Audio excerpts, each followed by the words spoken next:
7:30, and I think we'll begin. Welcome to the Red Book reading group. Again, we members of Kevala Retreat in Wisconsin and of Apple Farm in Michigan. And just a reminder, if you're inclined to do so, to make a contribution to one or the other of these retreat places who rely on our support in many ways, including money, to survive. Jo Marie from Kevala will take us on a little trip, a travelogue through from where we've been so far in the Red Book. So this is just going to be another lightning fast summary, and it's by no means detailed at all, but just a reminder. And I think everyone here are probably pretty avid readers and have been reading along the whole way, but just to kind of summarize to get us back to where we are. So we started out with Jung encountering his soul and its various symbols. He had a descent into hell and the various symbols of the shadow. We saw him sacrificing his superior function of thinking in the murder of the hero, and all along he's been weaving through the thread of the importance of the tension of the opposites and the transcendent function in resolution of the opposites. So during the last session, I'm going to let maybe Dawn give you a little more detail, but just a quick overview that we saw the sacrificial murder, which was maybe the most intense encounter with evil that we see in the Red Book.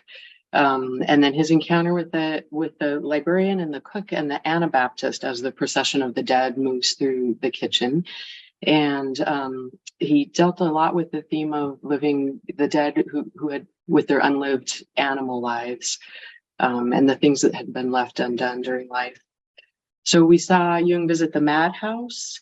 He encountered the gift of magic and the incomprehensibility that goes with that, the way of the cross and the importance of symbol. And we talked a bit about the modern affliction of our poverty of symbols and overload of information, but poverty of symbols.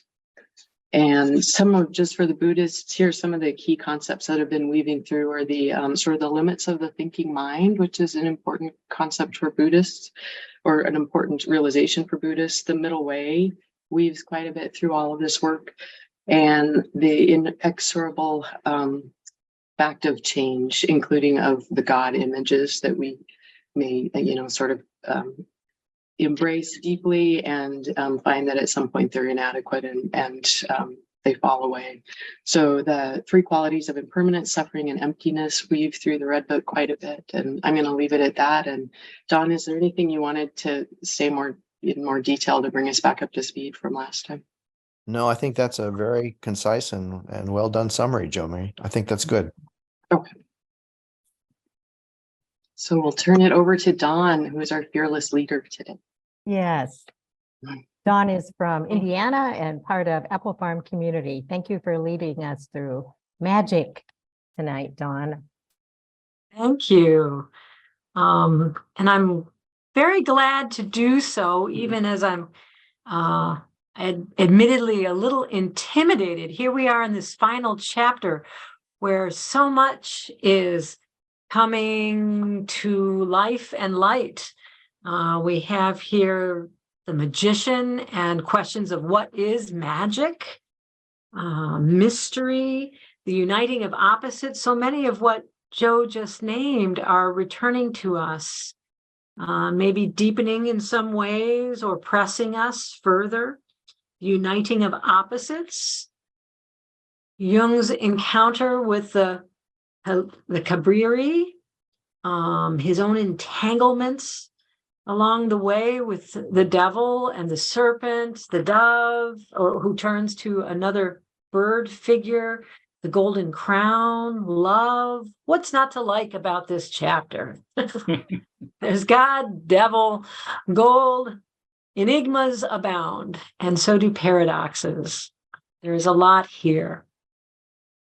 So my suggestion is that we begin with an opening question of what is magic and what might he mean, Jung mean by this? Why is he introducing this culminating or ultimate chapter of his work with this question: what is magic? What do we have to release in it, for it? And what is it that is offered to us in this concept of magic?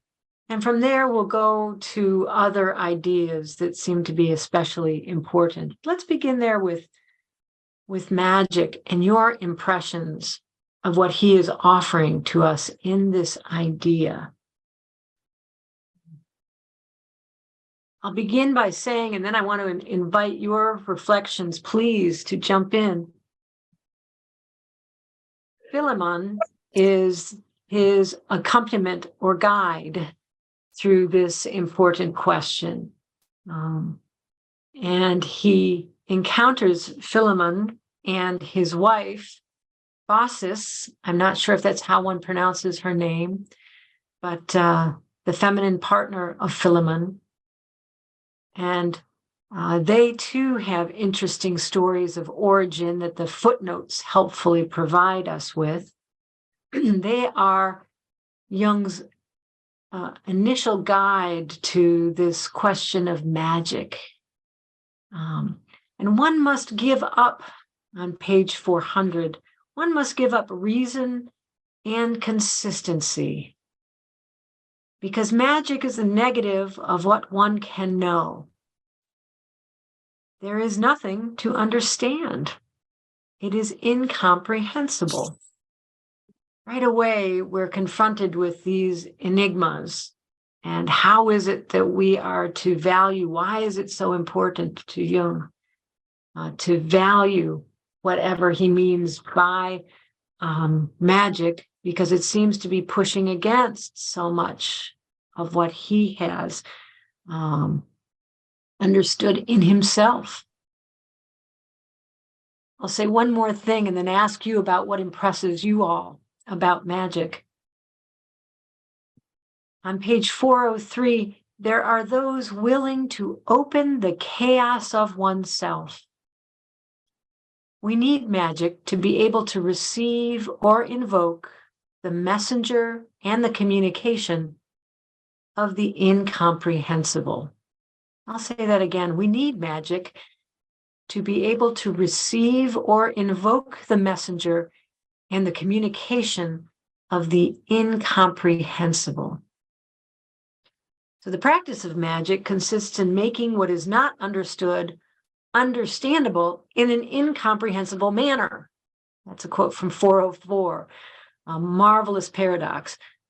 Magic consists in making what is not understood understandable in an incomprehensible manner. What is this description inviting for you as you hear this description of magic?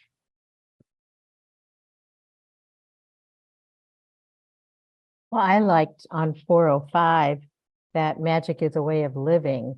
And if we think we're doing our best to steer our chariot, he says, and then notice that a greater other is actually steering, then magical operation takes place. But then at the bottom of the paragraph, I like the stupidity is part of this too.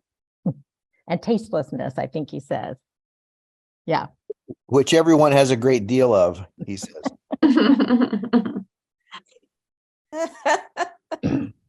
Yes. And immediately after that, thus a certain solitude and isolation are inescapable conditions of life for the well-being of oneself and the other. This too weaves its way throughout, this knowing oneself, returning to, dwelling with. This necessary solitude seems of the essence, essential somehow, in another way of living that he is moving into or questioning. At the end of part one, he was told that, he'd been shown so many things and now he would be required to live them. And it feels like this is just sort of a deepening of that sense that his thinking mind is not going to see him through, that he just has to keep relinquishing that over and over, that it won't make sense, it won't be comprehensible in that way. So I like that you highlighted that. I think I underlined that line 3 times. Yeah. For Jung, who was so academic and intellectual, the willingness to accept this incomprehensible and the chaos. I mean, I don't think he was a guy who was too prone to live in chaos. I'm sure his desk had lots of stacks of papers on them, but it was all in his head. And for his willingness to do this, and I even want to add, in a way, for us. I mean, yes, he was doing it for himself, but he was also being willing for the future of his patients and those of us to come. So that willingness just sticks out to me. That was pretty brave. Willingness, it seems too, is born of necessity, as if he was going to grow, if he was going to continue, he had to be willing to open the chaos of himself, of oneself.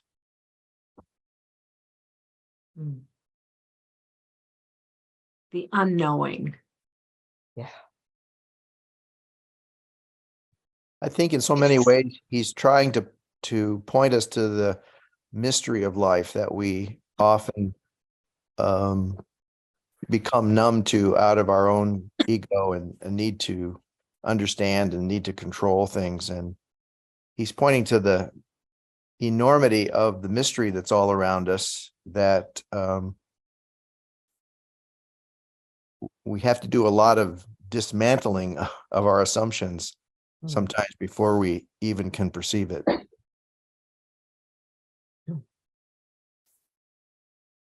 Mystery is one of the words I was circling all the way through as well. And sometimes that word mystery is accompanied by, I think I'm looking at page 407, the final mystery, you are the lover. Mystery and love seem somehow related. The name Philemon means, one who loves also, or it may even be related to a root word in Greek of kiss. So the one who, he's speaking to a lover, one who loves, Philemon. And his mystery is encountered in the lover, uniting what is sundered, a word he uses.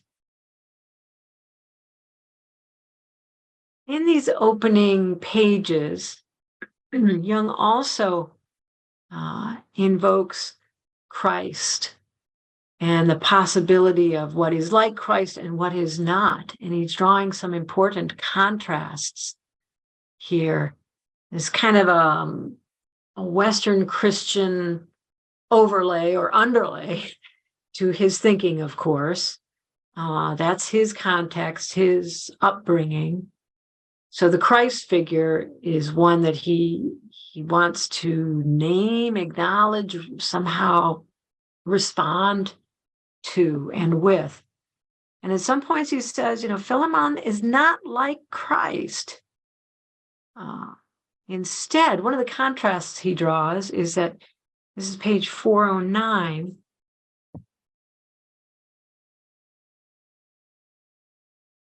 the first full paragraph. Your way, O Philemon, is instructive. He goes on to say, you leave room for stupidity. You tend the flowers in your own garden. And by the end of that first full paragraph, you are wise, O Philemon. You do not give. You want your garden to bloom and for everything to grow from within itself. Lots of images, lots of images. It's rich with these kinds of images.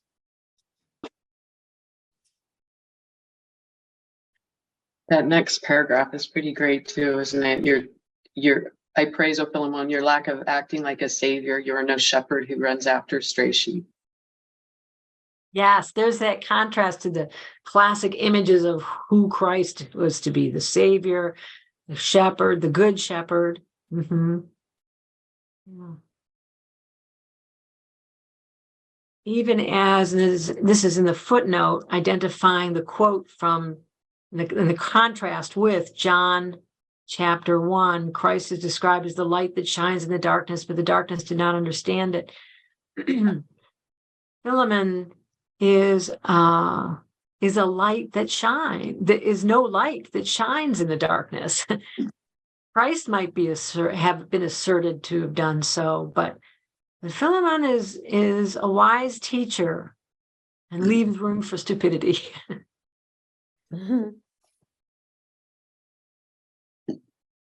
Yeah, he refuses to give Jung simple answers, doesn't he?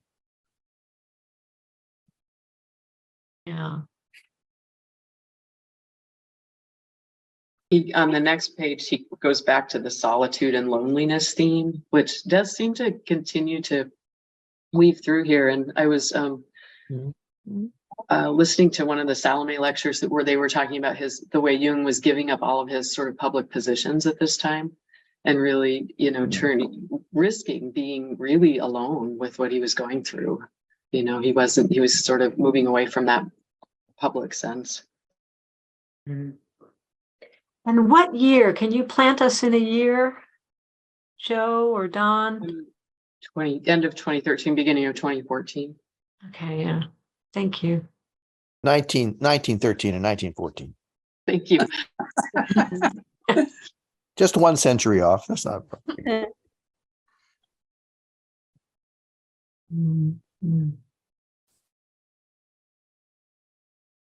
It also, that paragraph at the top of 410, first full paragraph. What do you need? You need men for the sake of small things, since everything greater and the greatest thing is in you. Christ spoiled men. I think that's interesting, right? And a compelling thought. Since he taught them that they can be saved only by one, namely him, the Son of God. And ever since then, men have been demanding the greater things from others. Ooh, especially their salvation. And if a sheep gets lost somewhere, it accuses the shepherd. Oh, Philemon, you prove that men are not sheep.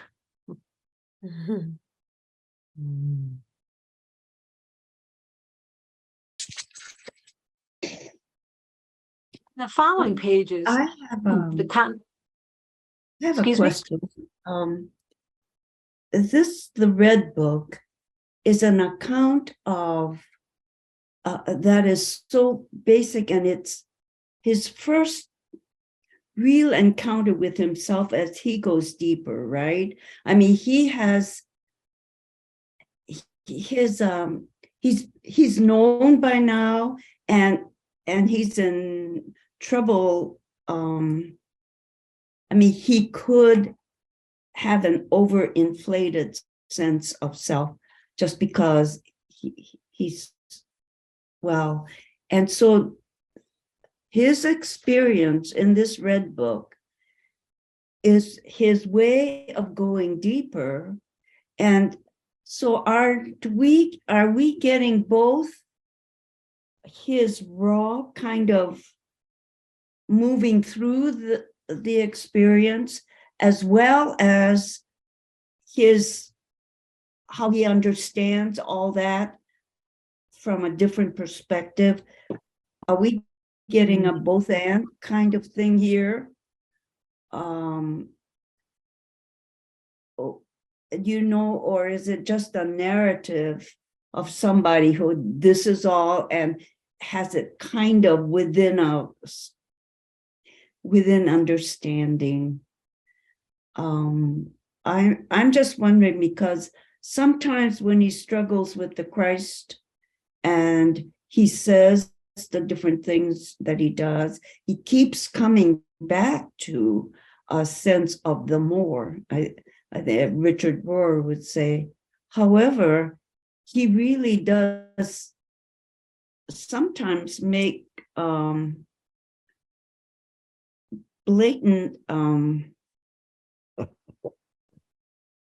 as though he really is separating. Christ he did this. He isn't the all in all, in a way. And at the same time, he goes on to say he is the all in all. Mhm. And how is he? I think you get what I'm wondering about.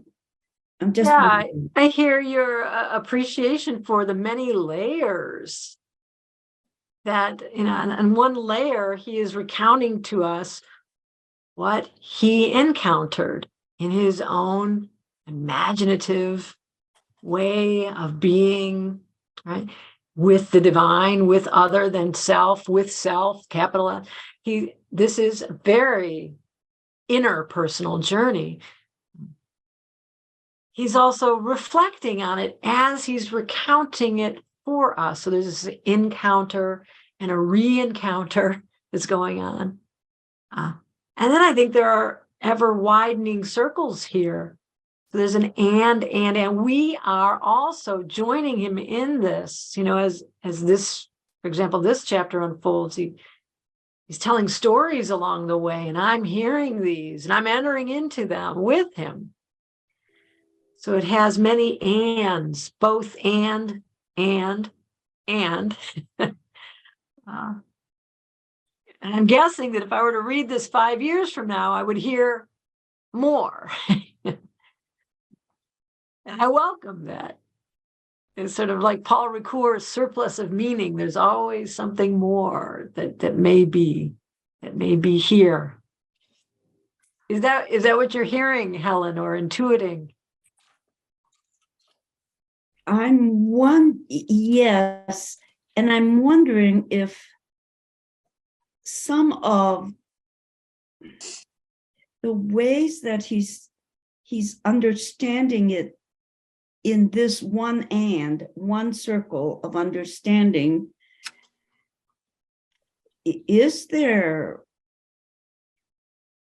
do we see his struggle with, as he goes and goes deeper into his unconscious and all? I mean, he's himself saying, this is not all intellectual. It has meaning. And as he discovers this and tries to write it then, so he still has to understand it, but he also encounters it. And who supports him as is he all by himself? Is it a solitary, as he says, isolating, solitary journey? And because he's done that, we don't need to have an isolating, solitary journey. And yet at the same time, it seems everybody in the journey, it's also new to them, even though we have an understanding of those of a Jung and the both and thing. Yeah, we must each of us have our own encounter with the self, as well as we have the privilege of listening in on, overhearing Jung's encounter. I hear the wrestling match, and I really appreciate it in that he takes several pages with this matter of needing to let go of his intellect. You got to stop it. You have to, it's not just in a couple of sentences, it's like a whole sermon worth of material here. He's convincing himself as he's experiencing it. I imagine. I appreciate that, because there are times when I have those wrestling matches myself and I need to keep saying it and turning it and turning it and turning it. I know it's right, but I got to keep pulling at it and, and experiencing it differently.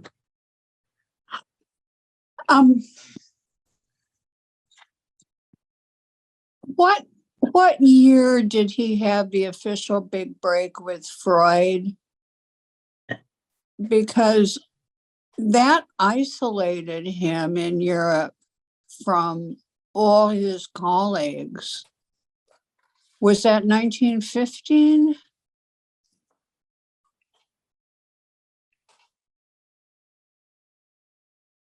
I do not know.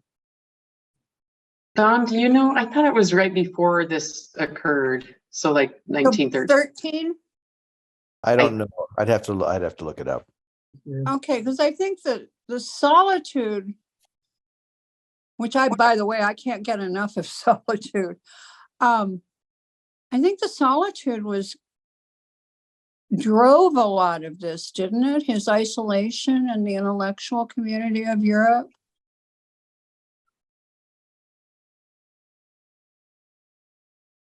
I don't know that. I had heard that his the distress over his break with Freud was, seemed to be part of the mix of all of Yeah. this. Okay.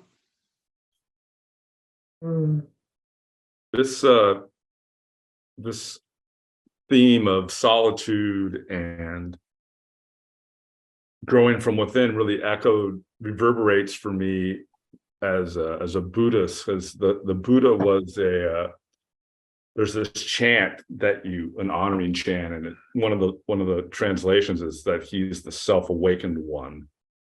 So he went inside himself and did the work himself, and from within his own experience inside of himself, he woke up and liberated himself from suffering. And then, of course, he taught people how to do that.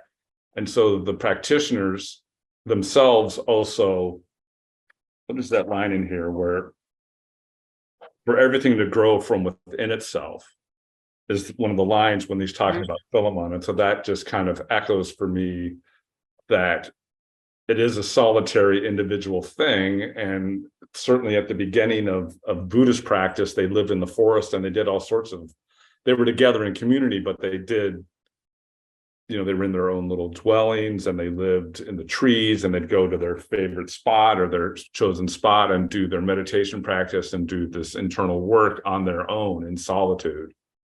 So that really rang true for me. And that I like this line in here about, you were talking about his kind of talking about Christ, and like Christ spoiled men since he taught them that they could only be saved only by one, namely him. And I've got this note here that takes away responsibility, that takes away personal responsibility. If like this person, this thing, this entity is going to save me, then maybe I don't have to do the internal work because this thing is going to do it for me.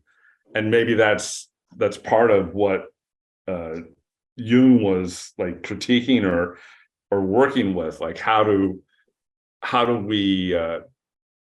we work on ourselves, I guess, is part of it. So anyway, that's just something that I was feeling from reading it. 1913 is the year that Freud broke up with Jung. Okay. Thank you. Rodney, if I may follow up with you, my mind is leading me in the same direction, in that these pieces, these fragments, if you will, of what we have, of what Jesus is likely to have taught, is much more symbolic, rich with imagery and wonderment than has often been reduced to. So like that passage you were looking at, I thought of also when I read this, saved by only one, namely him. There's this passage in John's gospel, I am the way, the truth, and the life. No one shall come to the Father except by me. If that is understood in a metaphorical sense, which I think the invitation is really there, the way, the truth, and the life is a very large, to my imagination, is a very large circle within which I may join. But so much of Christian theology has looked at that next verse and said, no one may come to me, is drilled it down to one particular point in a way that even the Christ may not have intended. We don't know. I can't crawl into the mind of Jesus 2,000 years ago. But anyway, I think I can't help but to wonder if Jung is, pushing against the way his love of symbol and imagery would certainly tell us that, or urge us to imagine differently this Christ, this whatever, the Buddha figure as well, as being larger than what I pinpoint. He also, Don, he was also coming out of his own profound disillusionment with his own growing up experience as the son and grandson of pastors, and that his experience with the religion that he felt from them was inadequate. It wasn't alive, and he realized he had to go outside of that to seek these sources of spiritual life. So I think he was on a journey, and that took him to solitude. He had to do a good deal of it in solitude. And he invited his followers to cultivate their own solitude, as opposed to joining a group or letting a group define the meaning for you. So he put a lot of emphasis on the individual. And instead of imposing his own. Oh, yeah. Right? He would never do that. Right? It was not about imposing his own, even though he worked hard for his own journey. He would never impose that as if it were a formula for someone else to subsume. Oh, yeah. He famously said, thank God I'm Jung and not a Jungian.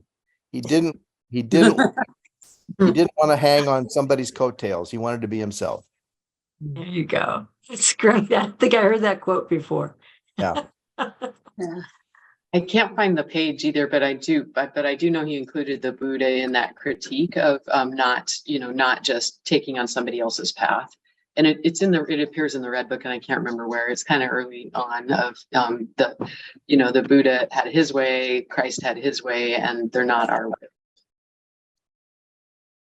Thank you. Don, what you just said there's a similar thing in Buddhism. It's like my family didn't like it when I was a Buddhist, but they did when I was a Buddha. So it's kind of like, when you're living your way, that's different than just kind of aping the tradition or whatever. Yeah. Mm-hmm. Along those lines, I have heard it said of Christ, he was the Christ Christian. Say that again, Nancy, please. He was a Christ, the Christ, the Messiah, whatever, but not a Christian. Yeah. Yes. Yeah. Mm. There's a necessity here, a call, an urgency that each of us is on this journey, and we hear it. And it's not all onerous, or I'm looking at page 411. There are a couple of places along the way where I had to grin. There's humor. There's a little lightness of being as well, laughing. Why are you laughing, O Philemon? He asks at the bottom of the page. That crease in your face, he says at the top of the page. I saw, O Philemon, that crease in your face. You were young once and wanted to be a man among men. There's playfulness in this journey. It's not all plodding along. I feel a relationality at work, even with this character Philemon, and they're talking about something as esoteric, as, if you will, as magic. I marvel, in other words, at Jung holding together, in keeping with his the heart of this chapter, the unifying, the unity. I marvel at his keeping together while he's talking about death, there's life. And while he's hosted by Philemon in this really complex conversation, there's a smile on his face and there's a wrinkle in his brow. Just an observation. Continuing on, by page 413, there's the serpent image. And this word banality comes up a few times in the chapter, which I'm curious if that also drew the attention of others, if any of you had thoughts about that. Banality is my element, says the serpent on page 414, about a third of the way down.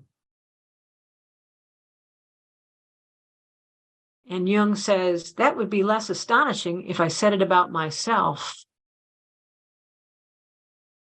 The serpent describes themselves this way. And by the end of that page, 414, the serpent's last contribution to that on that page is, so have you noticed that the becoming of the soul follows a serpentine path? Have you seen how soon day becomes night and night day, how water and dry land change places? That everything spasmodic is merely destructive? The becoming of the soul follows a serpentine path. And this companion is going to be very important to him through this chapter, right? Even as the companion changes form.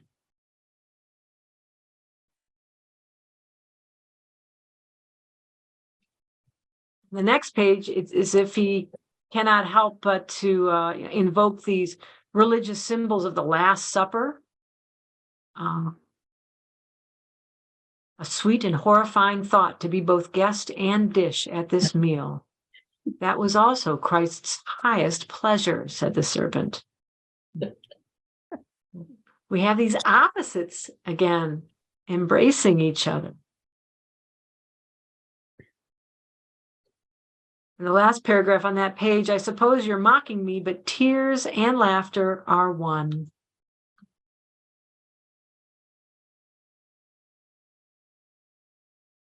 Lots of questions about what is religion, what is, by page 417, where is truth and faith? And here at this point in the chapter, I find we're being directed toward, more pointedly toward uniting opposites. He is now conversing, Jung is now conversing with Satan for the next several pages. And uniting the opposites is very much what he is going to be asking about. On page 418, just before that very long footnote begins, how will it be now that God and the devil have become one? Are they in agreement to bring life to a standstill? Does the conflict of opposites belong to the inescapable conditions of life?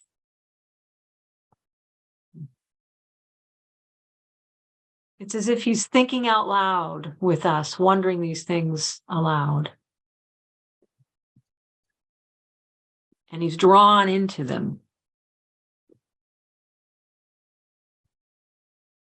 I have the word Buddha at the top of that paragraph you were just reading through, because it's kind of like, yes, this thing about opposites standing still, he completely taken the side of actual life. He's not taking one side or the other. You know, the conflicts of opposites it's inescapable. And then if you live in that place, you're in stillness, and the force is gone and the discourse is at an end. To me, that sounds like part of like being in meditation, or just dropping perception and dropping stories and just being present with everything as it is flowing.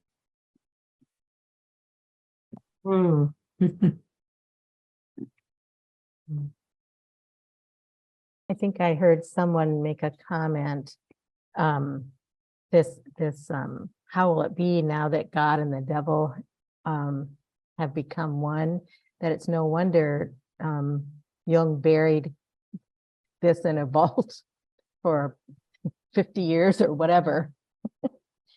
Because the times weren't ready for him, maybe still aren't, but Yes, yeah. That's a good point. Yeah.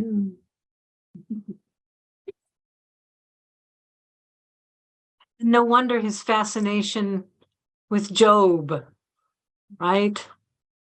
Where Satan, and God are both working it out in the life of Job.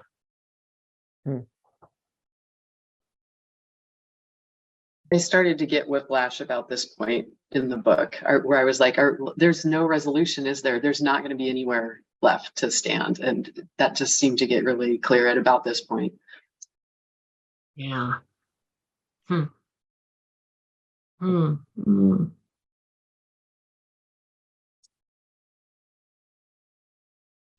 culminating expression of that, Joe, is I'll read now from page 419. That top of that page again. Does the conflict of opposites belong to the inescapable conditions of life? What Rodney was just pointing toward in that whole chapter, but does the conflict of opposites belong to the inescapable conditions of life? Oh. And you also can't live in the union of them, and you can't live in the transcendence of, like, there's just nowhere to completely stop. Which I don't know where. You're muted. Oh, sorry. I feel like this whole chapter, he's kind of on the edge of that abyss of, he just keeps looking for something that's true and stable and always true and won't change. And I don't know that it reaches a resolution, but I wouldn't expect it to. Like, I would expect him to spend the rest of his life working that out, as he did. This isn't the place where it gets worked out. That's how we describe the Red Book too, isn't it? That, this is the rest of his life. It's about the unfolding nature of what this has been to him, what it was to him. And endless, many lifetimes worth of work. Don, I was interested on page 419 where the serpent says he's pestered by Jung's questions, and he says that he can either lure people with pathos or annoy them with banality, and that gives him power. It gives Satan power over us. So when Jung is not taking the bait of either going too far into pathos or too far into banality, then that robs the serpent or the Satan of certain kinds of power that he holds people in thrall with. I was interested in that. And instead, down farther on the page, Jung talks about necessity is the force that he must contend with, rather than these other things, rather than pathos or banality. Necessity is this sort of final question that he has to stand and respond to. When you think about it, I imagine in your practice, this may be the case, Don. It is for me in advising students in my work that a lot of our conversations are about pathos and banality. Absolutely. Right. That's where we get stuck. That's where we get immobilized and want to get out of. And yeah. Or what was an image I heard recently someone share of when she came to the realization when she's disturbed by, the pathos, by the passion that she holds for things, that she thinks of them as birds that are caught in a barn and you need to open the door. And the serpent would rather have us stay with the birds in the barn. Absolutely. Yeah. Right. He'd rather have us watch TikTok for the banality of it. Yep. Oh my. Mm. And I too, in that sentence, it isn't curiosity that drives me, but necessity. What struck me first about that sentence, Don, for me was, well, if not curiosity, I think of my life, I value so highly curiosity, personally, I'm speaking confessionally here. And I react against those who would shut it down, who shut that down that's my reaction against the church. My own garbage reaction. And that is whenever the church tries to shut down or think evil, imagination of humankind is evil to no end, right? I think, no. The curiosity is what leads us to new ways of understanding. But here, curiosity isn't what's driving even. It is a different kind of necessity. Oh, necessity. Yeah. This conversation between Jung and Satan is, if you want to become, then a battle between bird and serpent breaks out. More imagery there. If you want to become, this is page 417, by the way. I'm backing up a little bit in the conversation. It's the same conversation, but if you want to become, then a battle between bird and serpent breaks out. And indeed, as this unfolds, the serpent becomes a bird, and then later the bird will become the serpent again. But this whole vision by page 420 that unfolds in the midst of the encounter between Satan and Jung, the vision that comes is one of unification.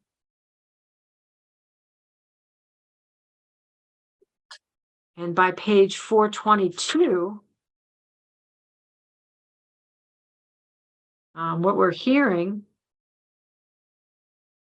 is Satan's kind of self-description, the top of the page. If I counsel you, I place myself completely on your side, since you too find this standstill unbearable.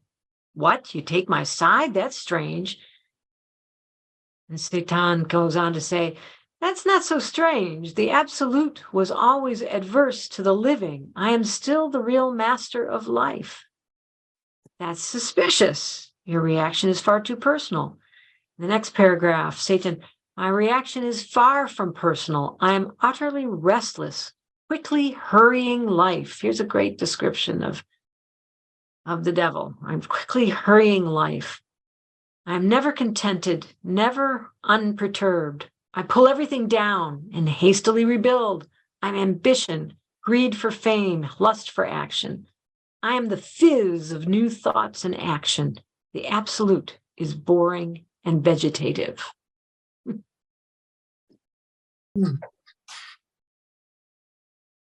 I have to say here, before we get too far from it, that despite all, the existential angst in this, there's no place to stand, you're alone and whatever, the humor just jumped out at me and I really appreciate it. So we got, Satan complaining that it's too cold in heaven, and, talking about warming up some other chambers in hell for the people who are, adherents of monism. And I don't know why it's probably a total projection on my part. But my sense of both Jung and Freud is they're pretty, sober, stern, whatever. And so I just love this playful, funny side. I'm with you.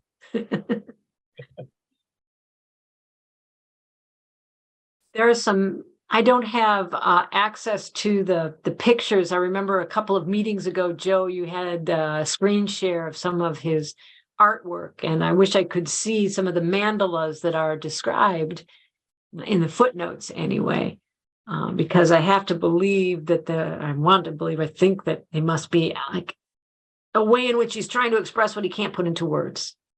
which is something that he names at the beginning of the book and here in this chapter as well. Some things you just can't put into words. But there are visions here on 424, a vision of a serpent and a cesspool. And the gold of the gods. And by the next page, 425, we're introduced to the Kabiri, deities from the Samothrace, apparently, ancient deities, primal deities of Greek mythology. How interesting. These are going to be other companions along the way. And on page 426, they say, the Kabiri say at the top of the page, we carry what is not to be carried from below to above. We are the juices that rise secretly, not by force, but sucked out of inertia and affixed to what is growing. We know the unknown ways and the inexplicable laws of living matter. We carry up what slumbers in the earthly. We complete what is impossible for you.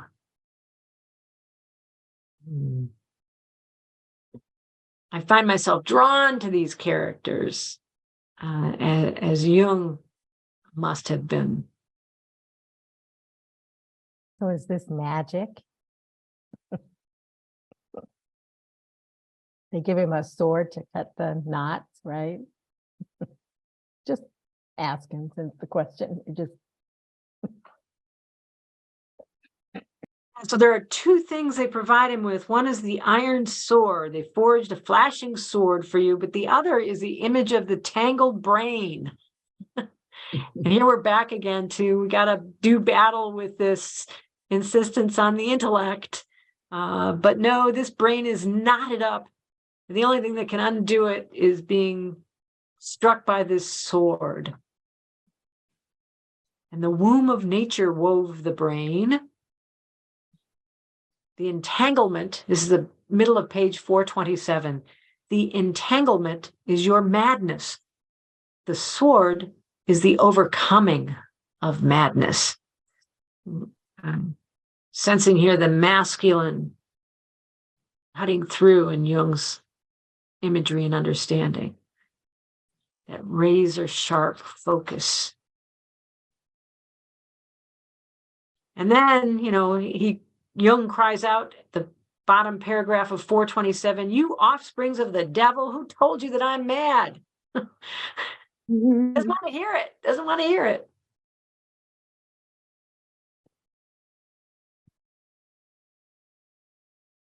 Go on and read that.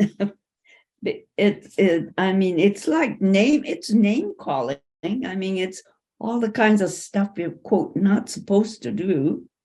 And he does it with, very clever. You roots of clay and excrement. You like that one, Helen? Yes. You polyp snared rubbish. Channels for juice knotted together. Parasites upon parasites.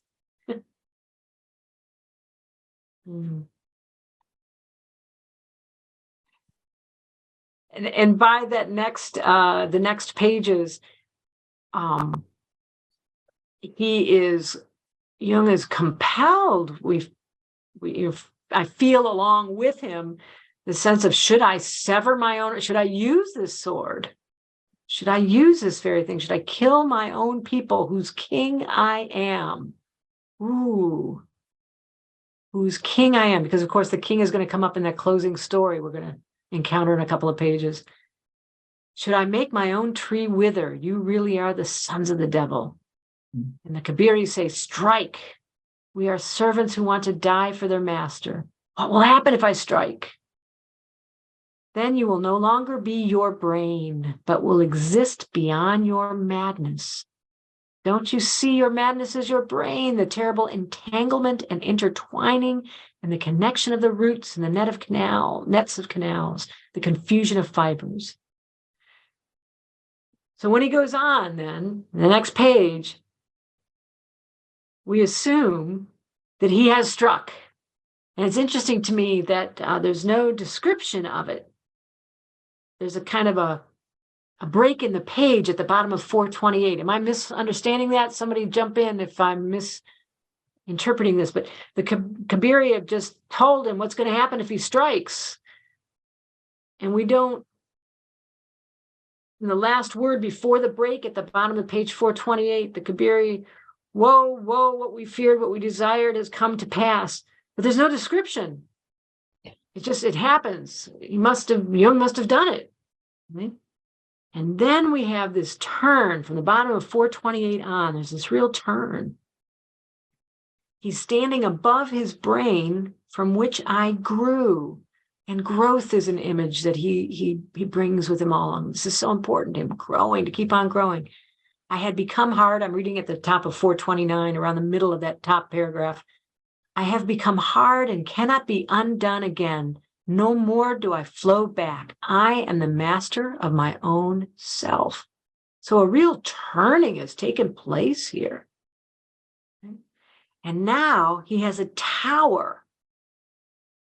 That full paragraph in 425, my tower grew for several thousand years imperishable. It doesn't sink back, but it can be built over and will be built over. Few grasp my tower, since it stands on a high mountain, but many will see it and not grasp it. And right smack in the middle of that paragraph, only he who finds the entrance hidden in the mountain and rises up through the labyrinths of the innards can reach the tower, and the happiness of he who surveys things from there and he who lives from himself. A beautiful description of,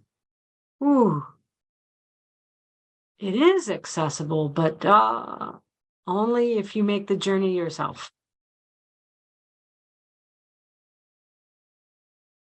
Were others of you captured in the tower for a moment of your imagination?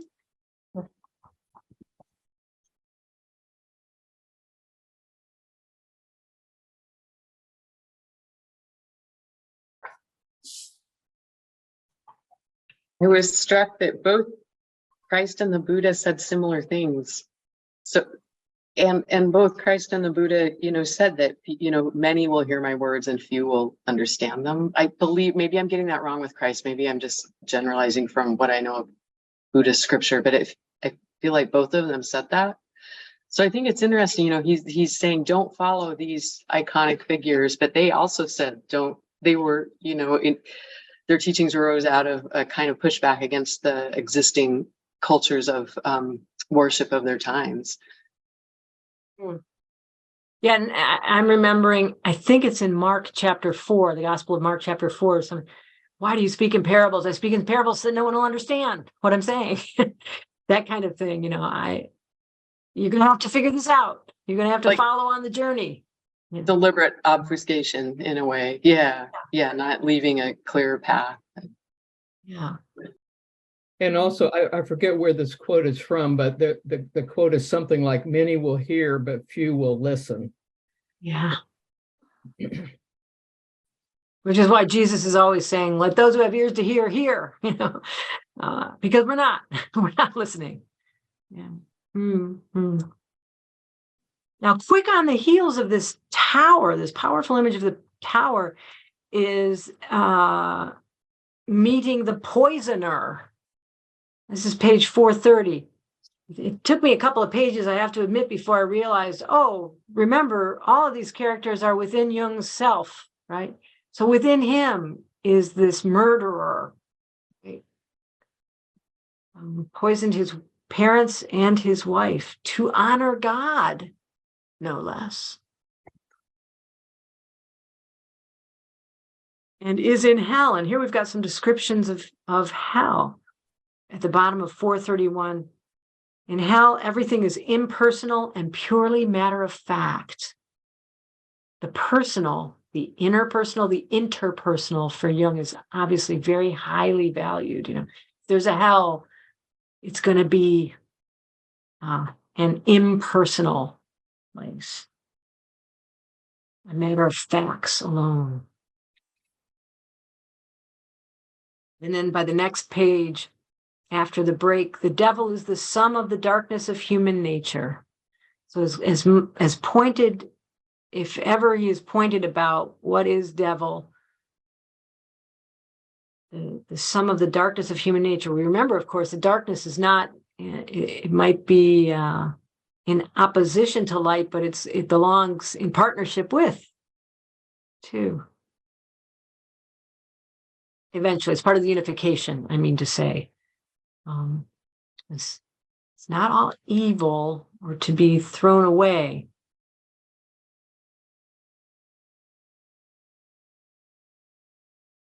But this is I find the most complicated section of this chapter for me is on page 433, when Jung describes wanting to distance from the devil by uniting with the serpent.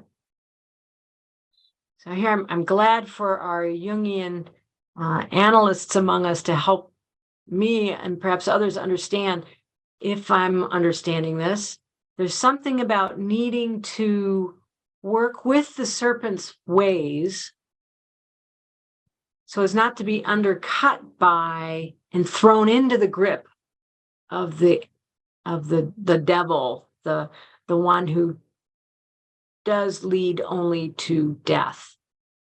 At the top of 433, the first full paragraph, so I took away from the devil the possibility of influence, which only ever passes through one's own serpenthood, which one commonly assigns to the devil instead of oneself. I don't know if others of you have questions about that. That was the most complicated point for me to dwell with.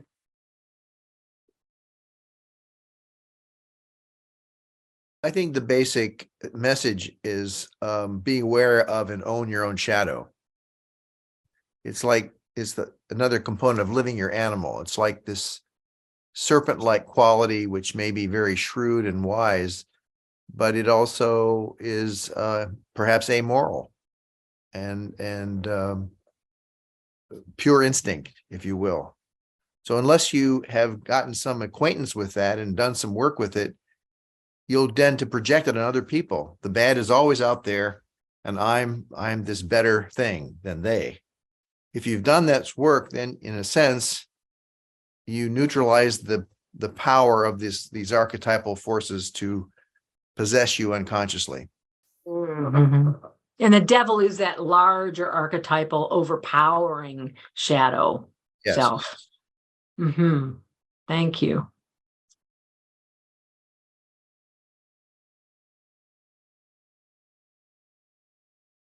It was very humbling to realize in this character of the poisoner. And here I'm looking at page 434, the top of the page. But whoever always wants only the fortune of others is ugly, since he cripples himself. A murderer is one who wants to force others to blessedness, since he kills his own growth. A fool is one who exterminates his love for the sake of love. These are the deep waters where I want to recognize my own culpability, my own complicity, and thinking, I only want what's best for the other person, and thereby negating my own gift that I have to offer. Is a dangerous place for many of us. I wonder. I know as a woman, it's a place I was almost taught to defer to see to the well-being of others before my own, as if that is a noble good for the sake of God even, but it kills one's own growth, or it can.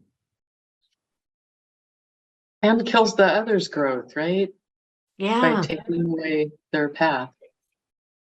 Yeah. Mm-hmm.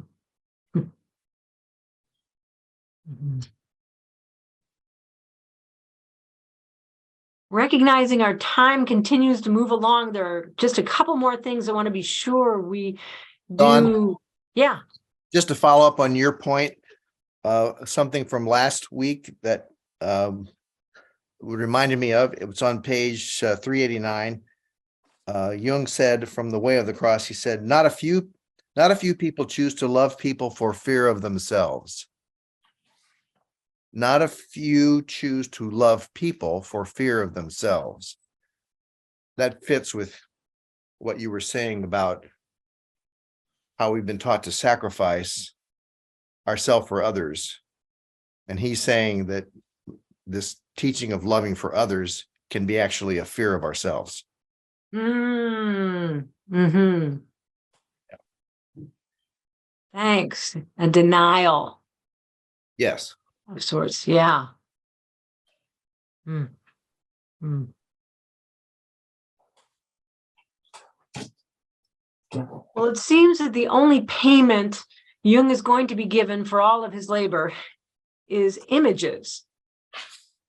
And the images of Elijah and Salome, figures who returned to us from earlier in the Red Book, are here. And I'll focus on Salome for a moment because of her eyes.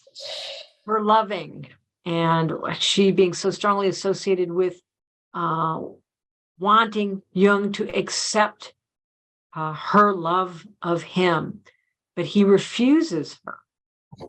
And Jung indeed even goes so far to say on 436, you're like the serpent that coiled around me and pressed out my blood. I stand like someone crucified. And the next page, he describes even a dream of his body lying on sharp needles and a bronze wheel rolling over his breast. He can't live the kind of love that she is offering to him.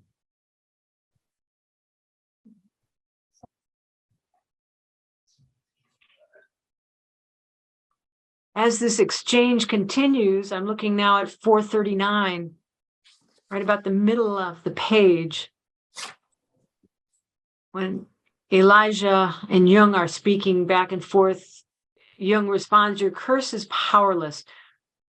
Whoever possesses the serpent cannot be touched by curses. No, be sensible, old man. Whoever possesses wisdom is not greedy for power. This is a wise and lovely paragraph. Whoever possesses wisdom is not greedy for power. Only the man who has power declines to use it. Do not cry, Salome. Fortune is only what you yourself create and not what comes to you. Begone, my unhappy friends. He dismisses these images. The night grows late. Elijah expunged the false gleam of power from her wisdom. And you, Salome, for the sake of our love, do not forget to dance. For the sake of our love, do not forget to dance. I think there's a country song that says just about those words. Seriously.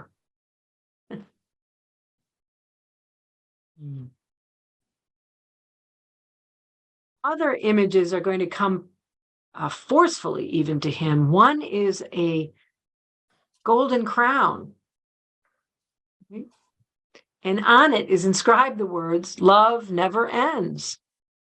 Love never ends. A quote from 1 Corinthians chapter 13. And we have the serpent turning into a bird. And as this crown is delivered, and then the bird turns back into the serpent again on the next page. And Jung is excruciatingly feeling the pain of the love that he has, if I'm interpreting what's happening here with Salome, having turned over, chosen not to embrace her, to take her offer. He is hanging. It's as if he is hanging high above the ground and swaying on a branch of the divine tree, it says on 443. And he's going to hang there.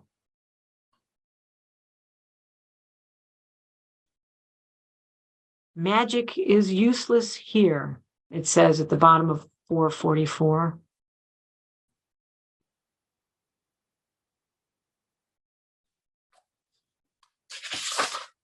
This is his Christ-like encounter. He's not hanging on a cross, but there's a lot of, I hear a lot of resonance with different scripture passages throughout this section.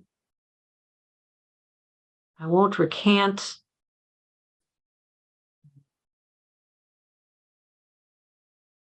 He's asking pressing question, what's above me? What's beneath me? Are there any questions or images you'd like to dwell with? Would you speak a little bit more? I don't think I quite got this part about he's hanging because he's hanging between accepting Salome's love or not accepting her love. I hear him having chosen not to, but Okay. living in the reality of holding together this impossibility that love never ends. And yet he is moved away from this offer of love, this particular way of loving, this relationship. There's a maturity in that choice that's very, very hard to sustain.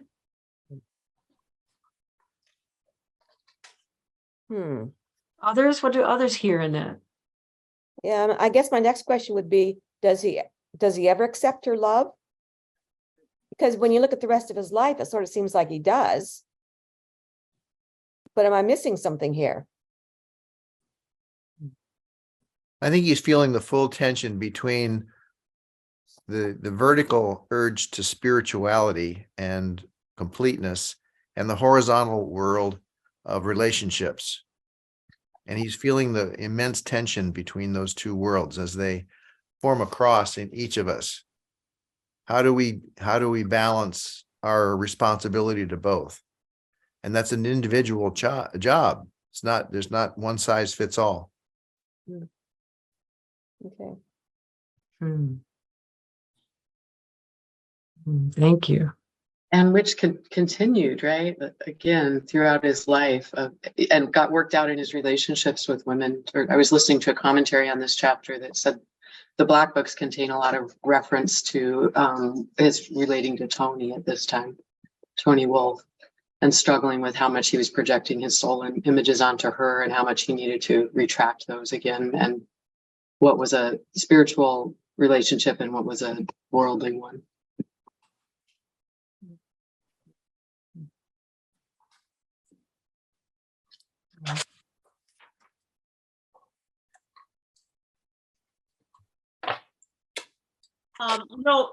I often wondered how much was he isolated when he was going through all this and doing this writing, and how much time did he spend in relationships? Does anybody know that? The time while he was experiencing all this and writing the Red Book. He spent a lot of time alone. He had built his retreat tower at Bollingen, and he spent a lot of time there. He had a family and 5 kids, so he was part of that, and he had his practice. So he wasn't completely isolated, but he did take time to spend a considerable amount of time alone.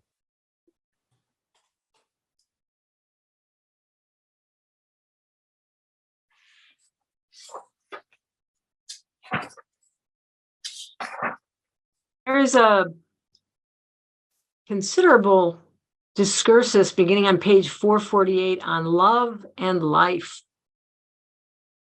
The beginning of all things is love, but the being of things is life. And there's a kind of a push and pull between these, as if he has to decide which one is the greater or longer enduring. And Salome is also related to this as well, about the unresolvable question of love and life. As he's put that forth, the serpent tells him a story. And I want us to spend at least a few minutes with this story. The sovereign image of the king who wants a son and asks the sorceress for help, puts lard in a hole in the ground, waits 9 months. Otter lard, I don't know what the significance of otter lard is, but got to be something to that. Waits 9 months, and then sure enough, when he returns, there's an infant in the pot. His wife miraculously magically is able to nurse this child who thrives and grows into a man in 20 years. Then that young man wants to be king. And the father, the senior king, is cut by the son's impetuous longing for regal power. And because his son was stronger than others, he feared him. The king feared him. This is the top of 451, full paragraph. And therefore he wanted to take refuge in a trick. He went back to the sorceress again and asks this time for a way to undo. He asks for advice. What does he do? And the sorceress gives him a means again. 9 months later, his son becomes weaker and weaker during that time. And he's dug a grave now when he goes to dig up what was there in the ground. And he lays the dead one in the fosse beside the empty pot. But he's saddened, and now the king is struck by his sadness. So he returns again to the sorceress and asks for help. And she speaks to him and says, "Didn't you get what you asked for?" He says, "Well, do you have any remedies for my remorse?" And once again, she aids him. "Go to your son's grave, fill the pot again with otter's lard, and after 9 months, see what comes forth." And he became happy and didn't know why as the 9 months unfolded, until at last he digs out the pot again, and there's a sleeping infant who had been his dead son. And this time the son grows and he is crowned king by his father, who is joyful over this.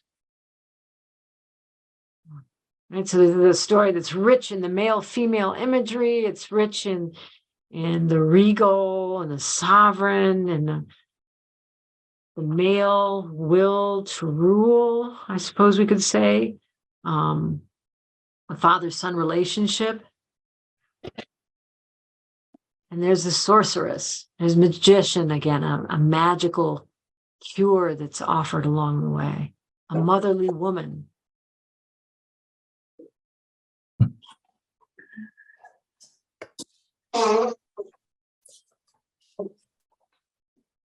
And the father this learned from experiences. Say that again, Marla? The father had learned from experience. The hard way. The hard way, yes. That's on the top of 452.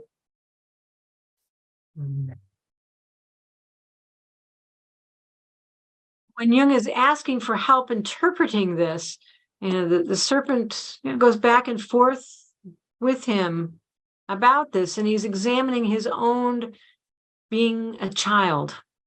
Jung is examining his own inner child, if you will. His being a son.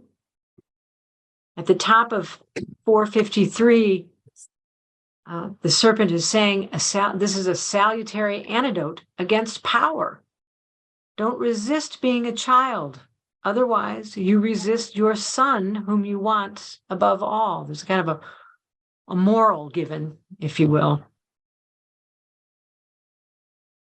Sort of, I'm thinking of the times when the disciples asked Jesus, tell us what you really mean now that you're with us alone here. Explain to us what you were just telling in parables. And this is the message that we're given. It's an antidote against power.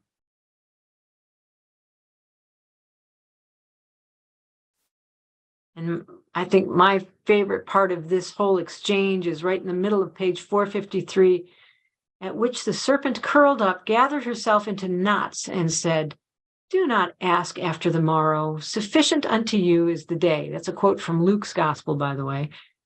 "You need not worry about the means. Let everything grow. Let everything sprout. The sun grows out of himself." There's an inner generativity one can trust in this. And in the next paragraph on 453, Jung writes, "The myth commences, the one that need only be lived, not sung, the one that sings itself."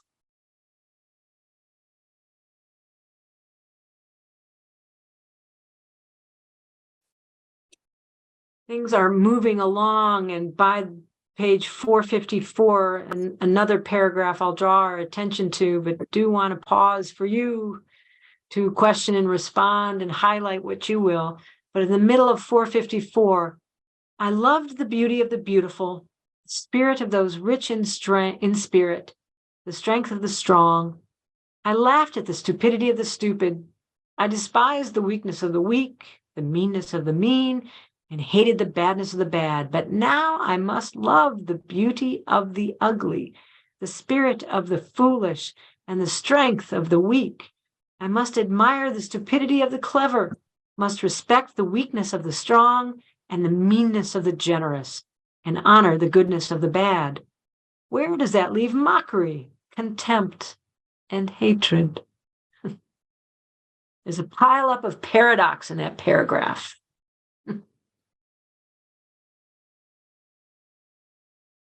This is part of the unity, I hear. Uniting of the opposites, or the recognition of the fullness of the shadow and the light together.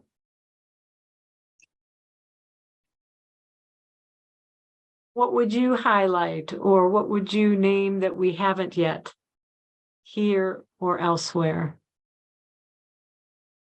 Certainly there is more that follows in the next page. Jung is asking in response, "I come to you and demand your life." Jung says, "What do you mean? Have you even become a god?" And then images of light and egg and sun. We know these are well revered by Jung. And the next page, 456, is where we hear this very profound line. I'm looking about a third or more of the way down. "Such is my language, and to you I leave the understanding. No one besides you has your God. He is always with you, yet you see him in others, and thus he is never with you." It's part of, we must find God ourselves. However much we may look for, project, discover in another that of God. We know this God. Where is the God? Page 457, right smack in the middle of the page. "No longer with the God, but alone with myself." No longer with the God, but alone with myself. Above that, he said, "I believe and accept that the God is something different from me. He swung high with jubilant joy. I remain in the night of pain, no longer with the God, but alone with myself." That's indeed how he ends this chapter. The touchstone is being alone with oneself. This is the way.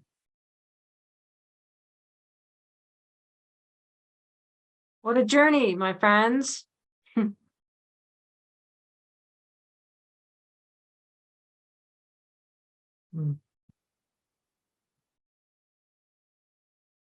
Any closing thoughts, or are all hearts clear?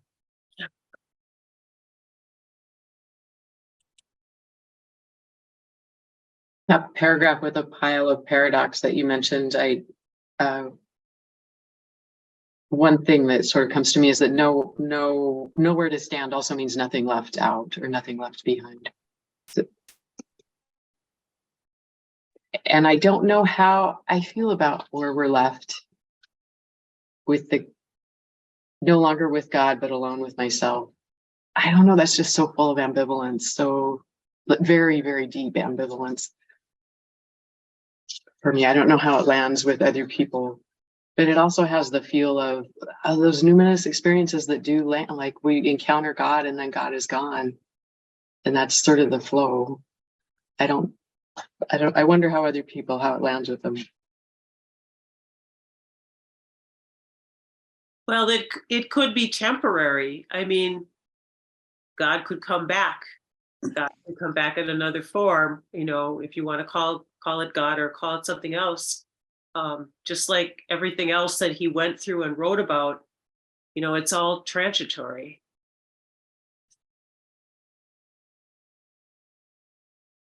I like the idea that God comes in different forms, because one of my questions through the whole book has been, he keeps talking about the God, and I'm never quite sure if he's talking about, and I know it depends on the context, obviously, but whether he's talking about the God of Christian tradition, or he's talking about the God that we talk about when we use self sometimes, especially if it's an uppercase S, or sometimes even a lowercase. So that God comes in different forms. I guess, you know, Jung knew what he was talking about when he kept talking about the God, you know, whatever he was talking about at that moment.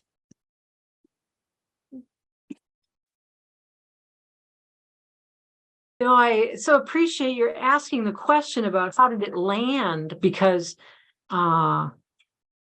it landed for me in a different place, and it sounds like it landed for you, which was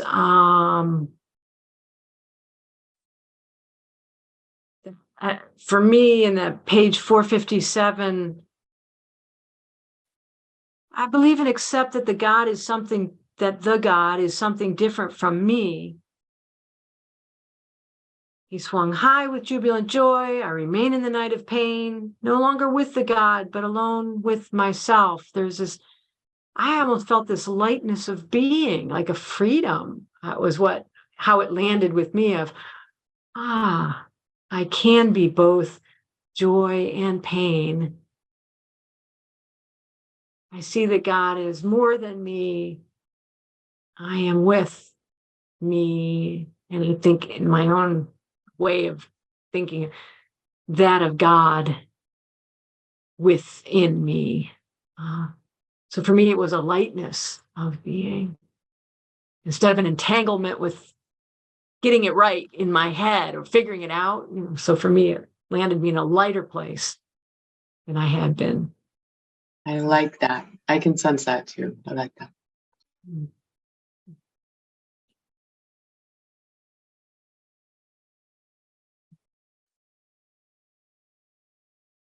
Well, what a journey of these books and the whole of the Red Book. Thank you all for accompanying me and being companions on the journey. Thank you. It's been great. Thank you. Thank you, Dawn. Took us very clearly through this chapter. I think that Marla, next week we start the scrutinies, next month, I mean, June 22. Marla had us a thought about that. I think she's going to lead that.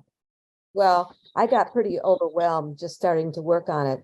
And Joe, I did listen to some of the Salome things, and that was helpful. The other thing that was helpful for me was going back to the introduction to this book and reading some of the core ideas of what the book is about. So that was helpful for me. But I got overwhelmed when I realized that, you know, there's like, 95 pages here. So I talked to Joanne about dividing this up, and we decided that, yes, that's what we're going to do. So the next time we're going to read and work on up to page 508.